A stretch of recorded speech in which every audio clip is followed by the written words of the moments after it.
Announcing the commencement of the first purge. I want you to change the world, and don't think that this is going to happen peacefully or you can do it alone. We need to kill the rich. You get out there, you use your weapons, and you rip Washington apart. You hunt down the billionaires, the bank bosses, the CEOs, the scumbags, and the liars, the governors, the lobbyists, the senators, because they're all the same, and you hang them. Just remember all the good the purge does. Good morning, everyone. It's August 22nd, 2018. I'm Eric. I'm here at shtfplan.com. Congo, Ebola, Bungle in the Jungle, a Planned Mishap by Jeremiah Johnson.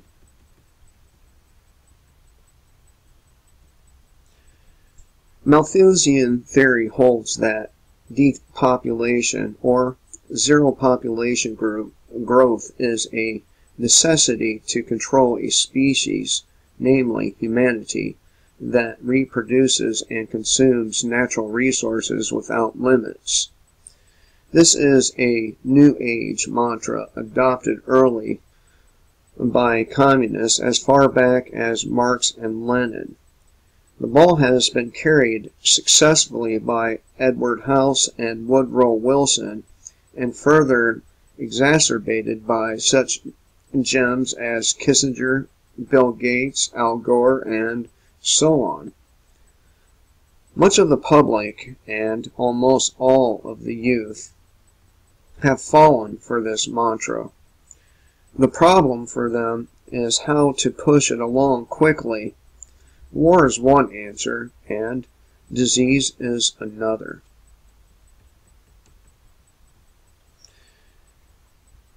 There has been another outbreak of Ebola in the Congo, and the WHO estimates as many as 1,500 people have been exposed to it.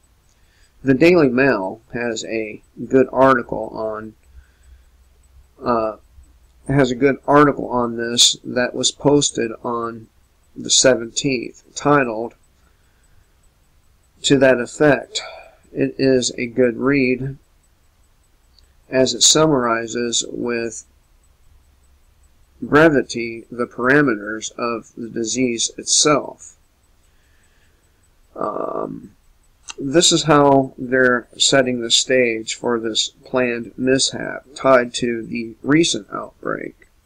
Read this excerpt very carefully to see the hidden agenda. The World Health Organization said Friday, 8/17/18, that at least 1,500 people had potentially been exposed to the deadly Ebola virus in the Democratic Republic of Congo, North Kivu region, where fear of local militia is preventing the workers from reaching some areas. But it is expected more people to become infected and could not be sure that it had identified all chains by which the virus is spreading in the eastern part of the country beset by militia violence.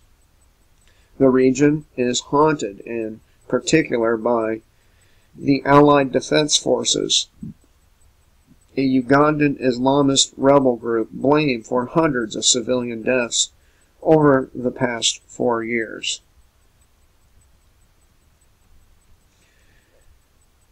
This is setting the script. A valiant doctor, and aid worker are unable to break the flow and transmission of the disease because of those pesky Islamic rebels, the militia, to be specific. In addition, don't forget to expect more people to become infected. We have had more than a few scares over the past couple of years with elaborate precautions to transport Ebola-infected patients into the U.S. for treatment, a preposterous action considering the potential for a release into this country. And of course, this has been going on since I started making videos a few years ago. When those patients were here, do you think that Fort Detrick, Maryland, where the U.S. primary biological weapons research facility is located, do you think they received any blood samples from these patients? Of course they did.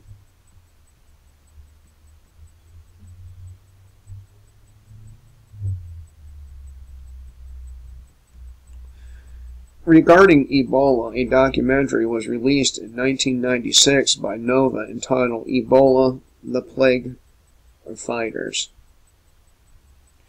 This graphic but excellently made film shows an outbreak of Ebola in Zaire in May of 1995, and the most non-existent medical conditions in the country, coupled with the ineffective actions of foreign doctors and aid workers. Such squalid, primitive conditions, lack of facilities, and ineffective treatment exist in Congo today, virtually unchanged from 20 years ago, as shown in the documentary. If a government is going to release it, the disease is still not as lethal as they need it to be. Rest assured, they're all working on iron out these glitches in order to follow the plan that originated with Thomas Malthus. We are seeing a controlled laboratory experiment proceeding in China regarding surveillance there, a total surveillance system that will be tested on their citizens and then adopted by other nations for use on their own citizens. Conditions are perfect for this type of lab, as China is controlled by communist, or is a controlled communist country, and the technology is high enough to be perfect, as the society is already compliant and under complete governmental control. This kind of lab would not be feasible in African nations where power and running water alone are in short supplies. The infrastructure needed for surveillance grid is already in China.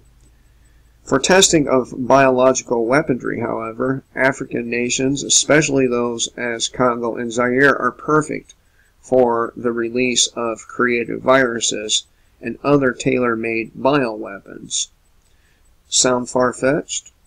Consider the release of Bacillus subtilis by the U.S. government to test the spread of microorganisms in civilian mass transit facilities, such as subways and buses, just a few years ago. Consider all of the times the government has tested nuclear and biological weapons on soldiers and civilians. Africa is perfect for them to take existing diseases and structure them for even more lethality. When the time is right, quarantines could be ineffective and permit passengers that are infected on board aircraft and spread the disease in the course of travel. Or they could simply transport an infected patient and allow the disease to escape from quarantine and controlled lockdown. If you doubt this potential, you have only to read about Bill Gates and his lovely wife's brief in depopulation as a means of fixing the planet.